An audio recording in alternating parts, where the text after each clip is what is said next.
Good morning. Welcome to Garden Lake Bible Church, 10 o'clock Adult Sunday School. Today we will be finishing up Luke chapter 23. What was that? I'm actually using CSB. CSB, yeah. I was a couple weeks ago planning my lesson, just going through different versions, and I haven't moved off this one. I like it. Who was anyone here last time I taught? Gary was. Oh, Gary had to be. Yes. So now you will be answering all of the questions. That was last week. We did the beginning half of Luke 23. So what we went through in the beginning half of Luke 23 was before Pilate, not before Herod, because that's not in Luke, but before, it wasn't Luke, it's not John.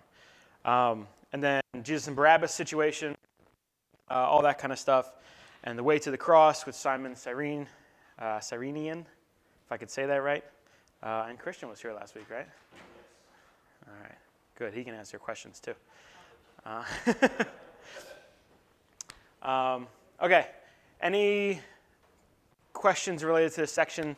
If I guess just two of you guys from last week. But. I'll repeat everything I said last week, yeah. It was a short lesson, so we could just play it and I can catch up. We're in verse 32. Luke 23, verse 32.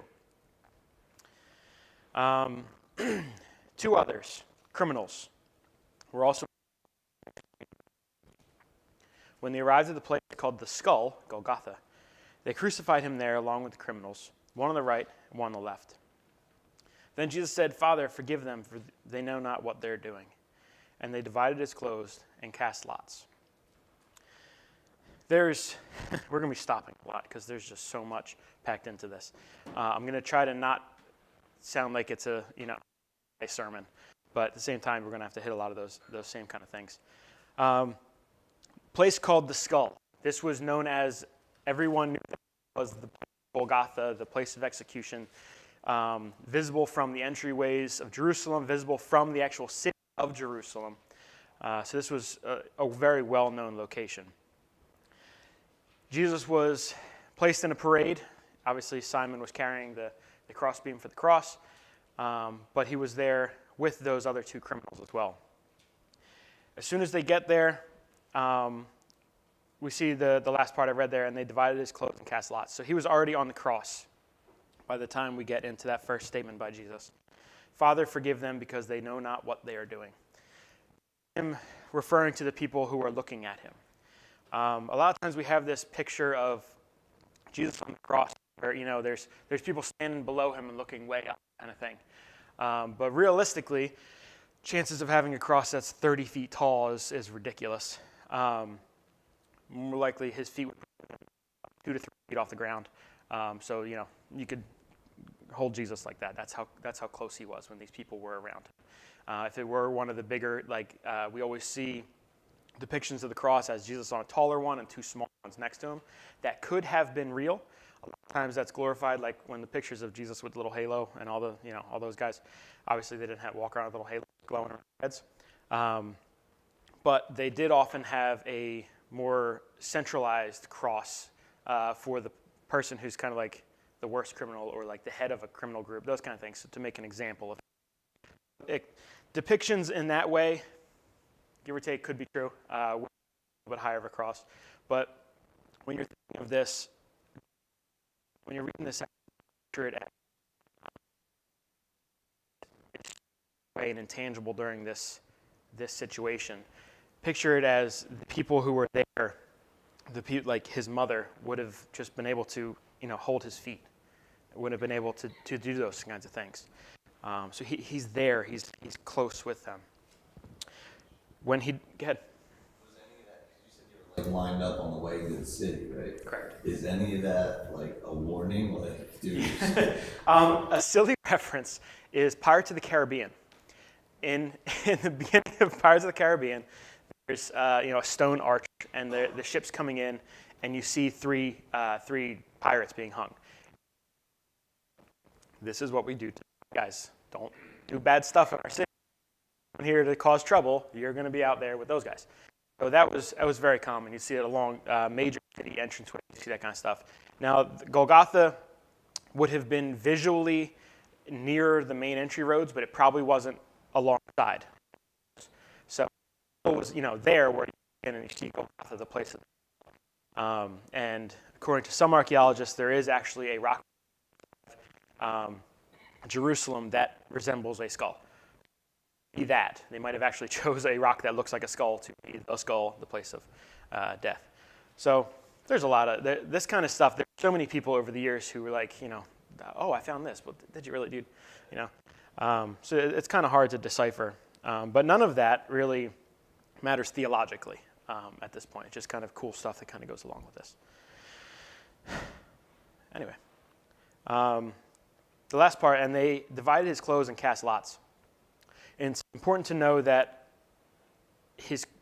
there was probably 4 items of clothing before the tunic that was cast lots for. So he had like his head garment. We see this still with Middle Eastern culture, the way that they dress. Actually, wearing more clothing keeps you cooler in the desert, as weird as that is.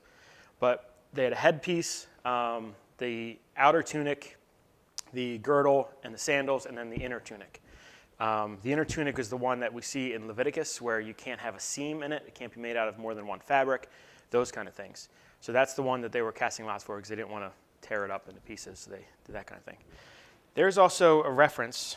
I'm going to go back and read a couple of these.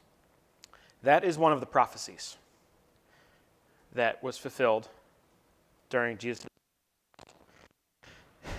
I'm going to go through a list of prophecies. I'm not going to read all the verses because it would be forever. In the last 24 hours of Jesus' life, all the prophecies that were fulfilled.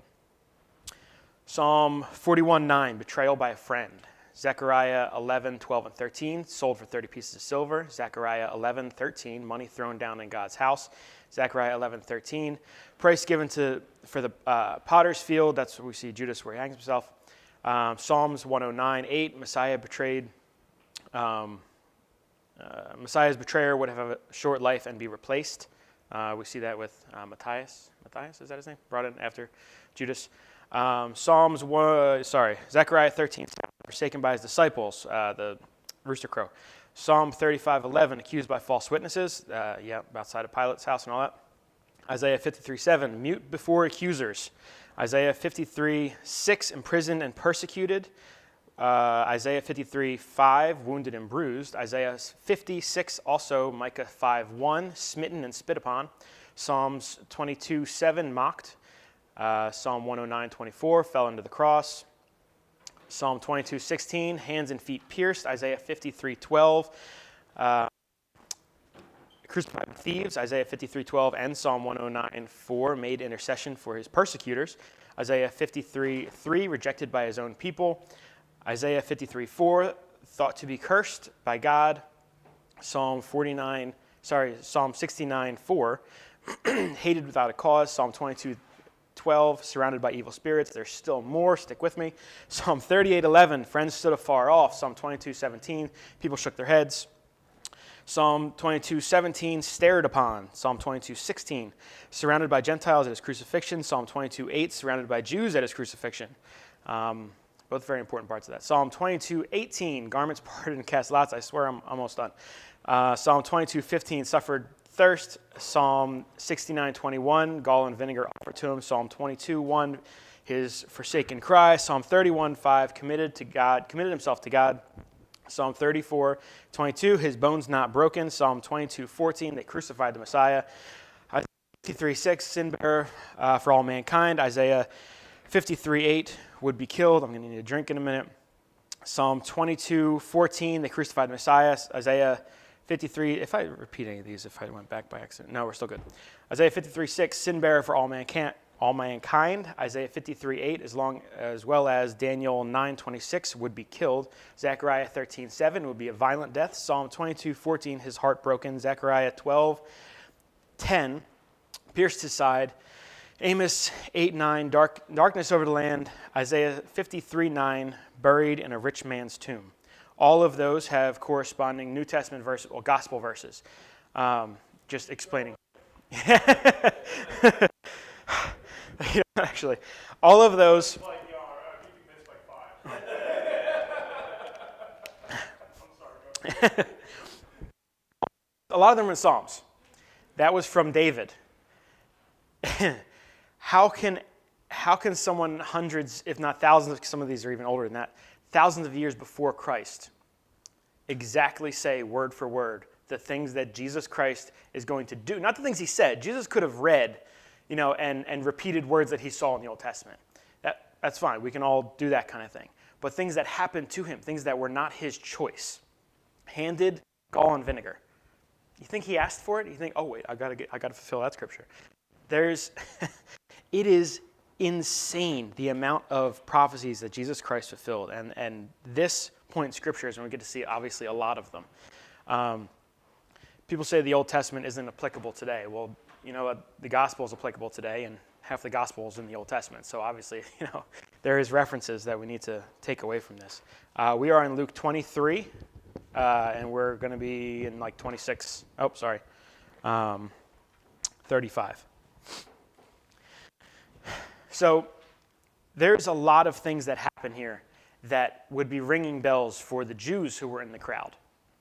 A lot of the people who were in the crowd were Sadducees or Pharisees, they were scribes, they were elders, knew scriptures. What they every week they stood up in their synagogues and they just scriptures. So they would have, probably multiple times in their life, read the exact things that Jesus was going through at this time. After completing some of them, they were doing the actions that were foretold by King David, all this time before.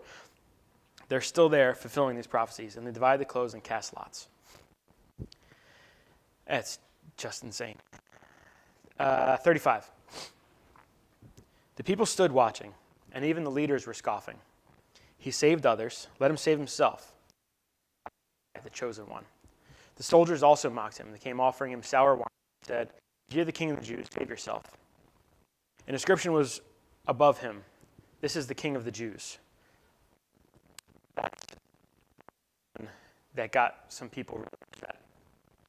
It's in Mark, I believe. Pilate had that written. "This is the King of the Jews." I can always count on him. He gets to pop in with.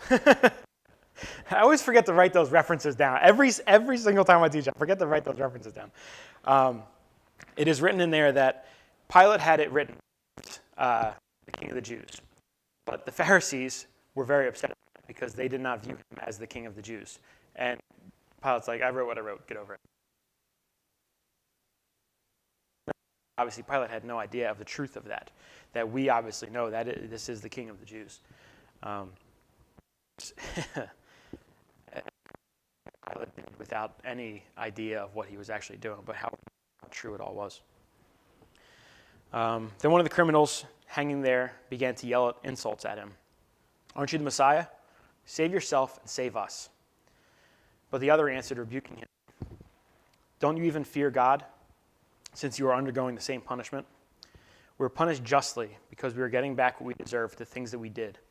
But this man has done nothing wrong." And then Jesus said, "Remember me."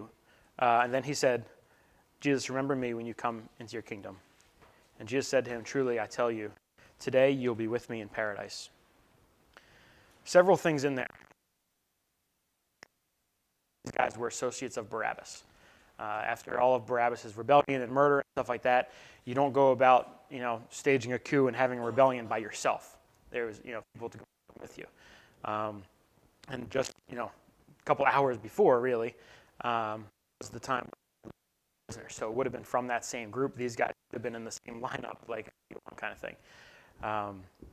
So these guys obviously were, in their time, deserving of the crime. Some people just say they were thieves, and that might have just been one of the accusations against them. Their main thing, they were a thief, but were involved in that kind of stuff. There's a lot of little tidbits like that.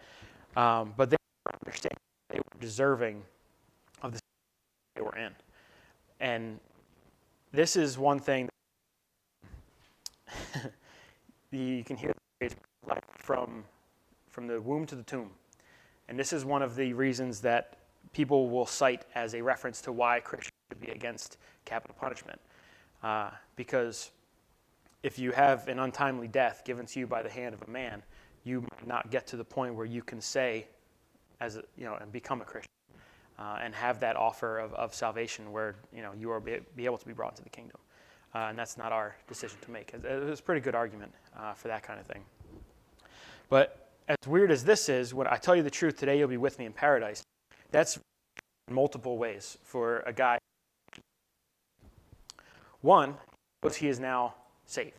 He is now entering the kingdom. Most likely he's like was common practice.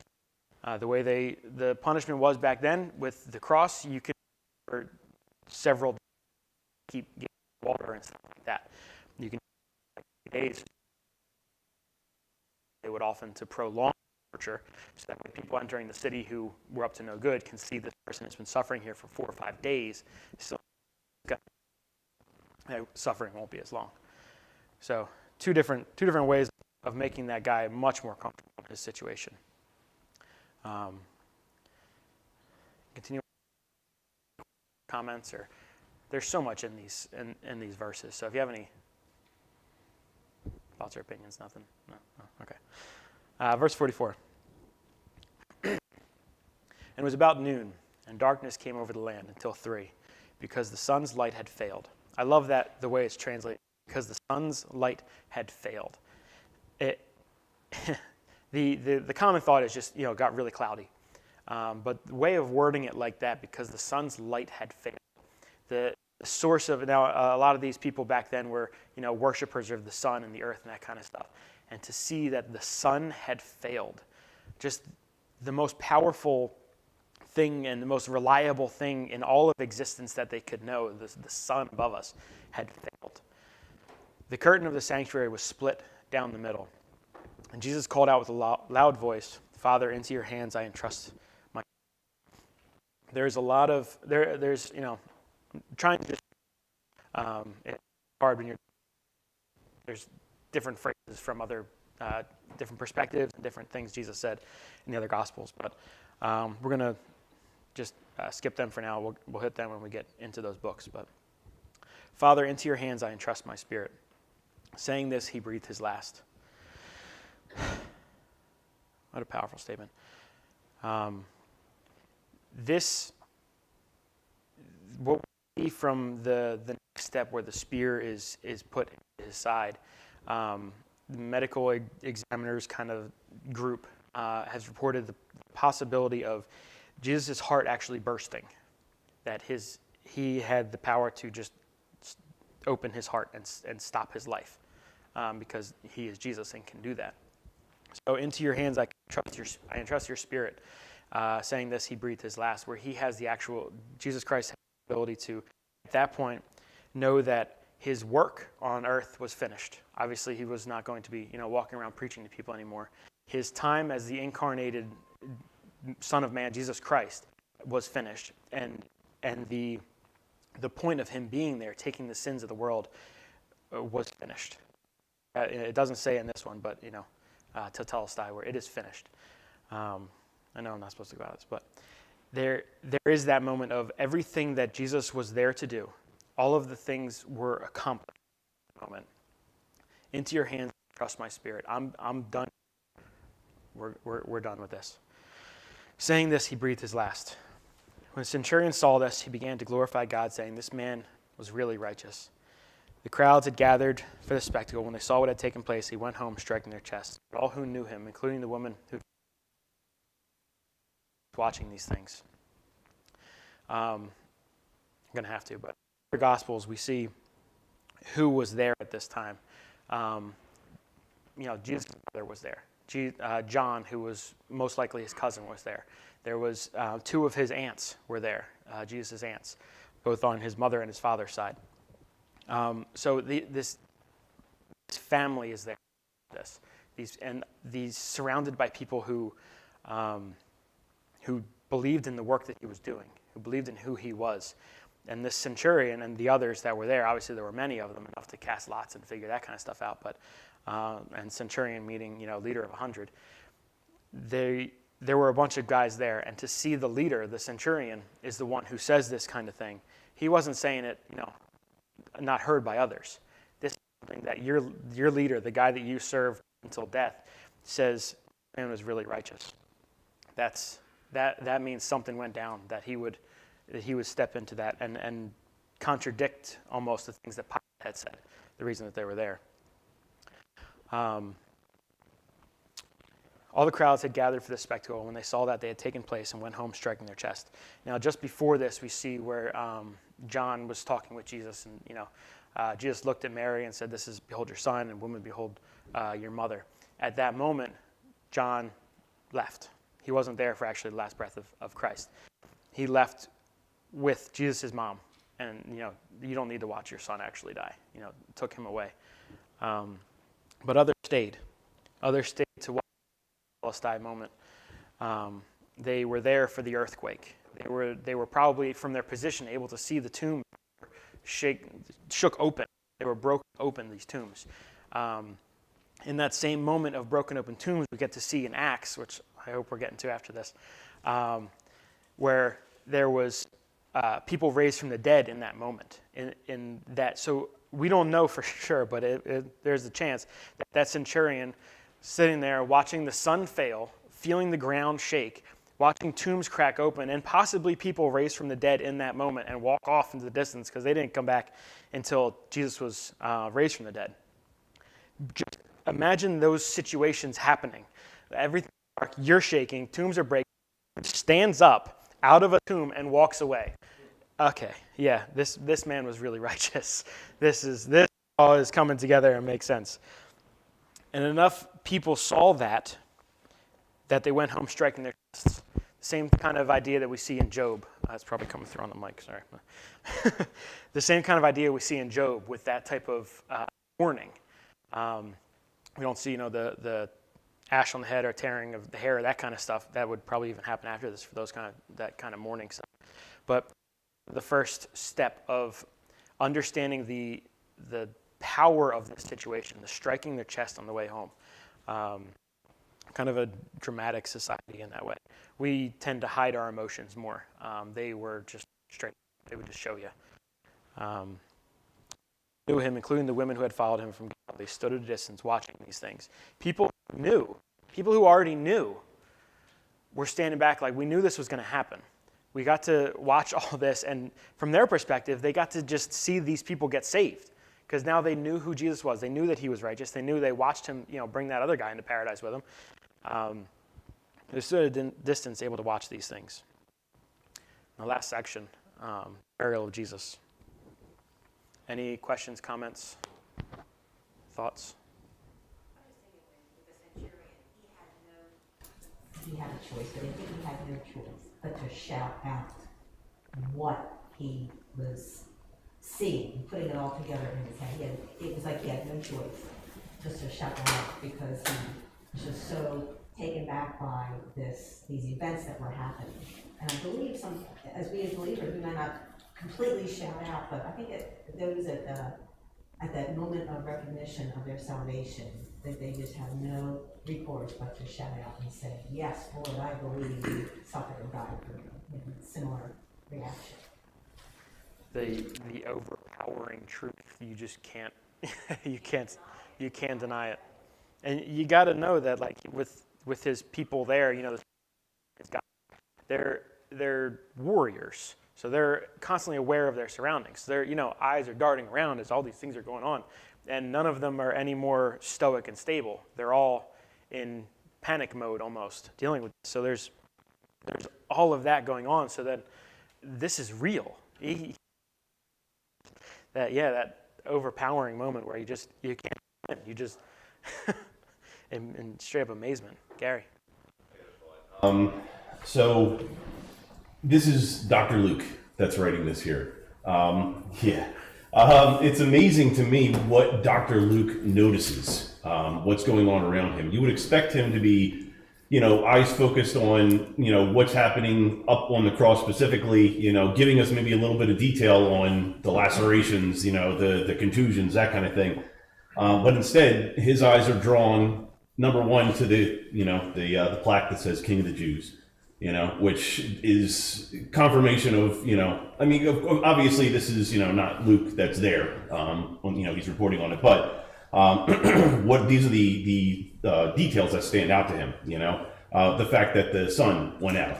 Excuse me. We know that, he looks up, he knows what clouds are, and if it was getting cloudy and, it was just that the sun was getting obscured, he'd be able to say that and tell us, this is something unlike anything that, he doesn't recognize what people are telling him. This is what happened. He can't, give us a good phenomena for it, like an explanation for It it. wasn't just a cloudy day coming in. Exactly. Like he would be able to tell us that. And then finally the conversion of the Roman there is, again, to Luke, it was such a standout thing. He said, we have to, this is amazing. This is something that everybody needs to know about from here on, kind of thing. So Yeah. it's amazing to me, like I say, what stands out to him as you go along. You would expect the doctor to be looking over here, but instead he's over here. Yeah. Yeah, he's looking at all these different people and how they're reacting to that situation. Yeah. Wow. Good. Yeah, I didn't think about that. And he lived with fishermen. They're looking at the sky all the time. Can we go fishing today? I'm looking at the sky. I want to go fishing. So he knows it's not just a cloudy day. He was probably there when Jesus calmed the storm. It wasn't just a storm. It wasn't just a cloudy day. No, it's something. The sun failed. Yeah, the sun failed. Like, what other words can I get out? It's not working anymore. Wow, yeah. Anything else? No? Okay. Verse 50. There was a good and righteous man named Joseph, a member of the Sanhedrin, who had not agreed with the plan and action. He was from Arimathea, a Judean town, and was looking forward to the kingdom of God. He was a follower of Christ. He hid it. In another gospel, it said it was secreted away. He wasn't able, because he was Sanhedrin, to let others know that he was a follower of Christ. But he was. He was rich. He was powerful.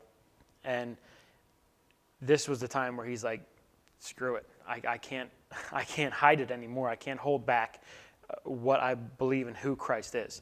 So basically at this point, throwing everything that he was aside. Remember, Sanhedrin was huge. It was a huge thing.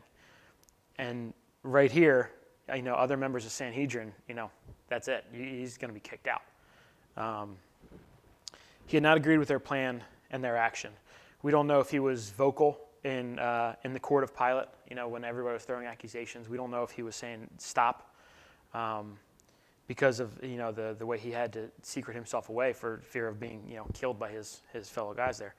But he was, at this point, all of that was put aside. It didn't matter.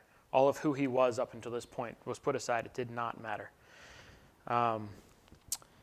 He approached Pilate and Jesus' body. And again, in another gospel, it wasn't, Pilate, may I have his body? It said, give me this. This is mine. It's more of a command, like this. Like Pilate knew this wasn't right to begin with. They had nothing on him to crucify him. And now a man who was a follower said, this is mine. This isn't yours to do. Give me this body. Taking it down, he wrapped it in fine linen and placed it in a tomb cut into the rock where no one had been placed. It was the day of preparation. The Sabbath was about to begin. The woman had come with him from Galilee, followed along, and observed and how his body was placed. You have to... There's the possibility that Mary walked up holding frankincense that she had in jars on her mantle ever since it was given to him from a couple of guys who came from the east. It was very likely that they were held on to. Very likely that at some point her and her sister or whatever walked up to Joseph of Arimathea while he was wrapping the body and handed him the myrrh that he was going to be buried with. This wasn't a surprise. Mary knew this from day one. Before pregnancy, she knew that this was going to happen, and now it did. It was preparation for that day, and the Sabbath was about to begin. The woman who had come with him from Galilee, followed along and observed the tomb and how his body was placed. Then they returned and prepared spices and perfumes, and they rested on the Sabbath according to the commandment. And after this, they couldn't even mourn properly. It was the Sabbath. They were limited in the way, what they can do, where they can go, all that kind of stuff. So typically, they wouldn't be able to have that ceremony of mourning because it was the Sabbath. So Mary, now watching her son killed, now has to sit at home alone because, by all accounts,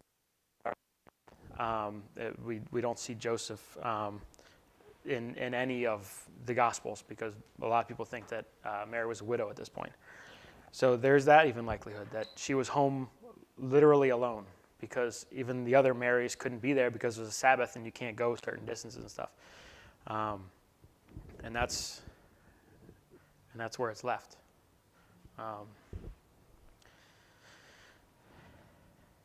But next chapter is really, really awesome. So I don't know who's up next.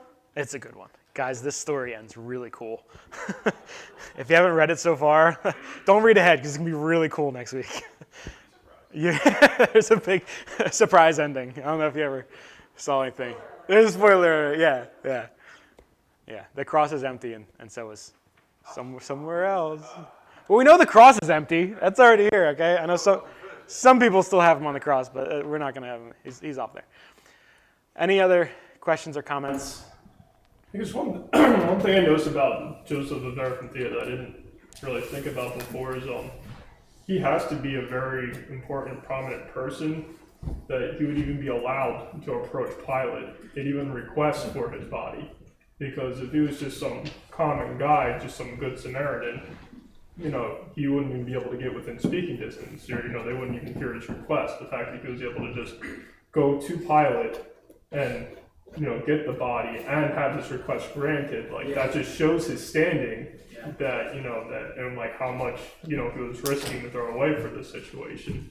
It's just something I didn't really put together for right now after reading that again. But, He was part of the Sanhedrin, though, right? He was the Sanhedrin is huge, but I Yeah, said that in the same way, council. I said that you have to be somebody really important to be able to approach Pilate directly and ask for something like that. They said, about, there's probably other people also asking for the body, to do whatever they want with it. They said that he could just approach them and have his request granted. If he's a really important dude, he could do that. Yeah. Yeah, and all of that thrown aside, he basically he showed his hand. He's not just Sanhedrin; he's a follower of Christ.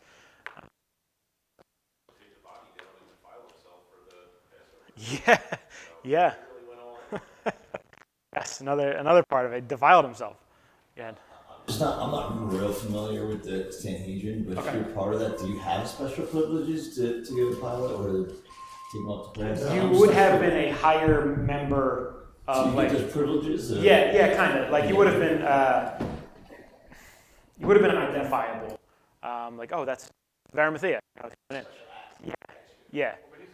Leader. Yes. He's going from Roman. Yeah. That's So awesome. they're- I was missing something. Yeah. That's good, Jeff. Thank you. Anything else? Pilate probably rolled his eyes, Yeah. But you know what? That way. God was with him. What's he want? Yeah. God was with us, Joseph. So Yeah, it took guts. Anybody else? No? Yeah. Could you close the prayer? Thanks. that we can just be around your word. And Lord, the challenges of these days are many, but Lord, we see the comfort that you give us through this. We see a man who is bold to just say, can I have the body? And the comfort to know that you were with him. Lord, that he saw that. So many things, Lord, that we look at with the crucifixion, and we see Luke's view here, just to see the people, to see what he saw at that time. And I thank you so much that we don't follow a religion, Lord, that is full of mystery, Lord, but we have a faith that is full of hope. Just thank you for Andy's love for you and how he loves your word, and just for the time that we can all talk about you. In the name of Jesus, we pray. Amen. Amen.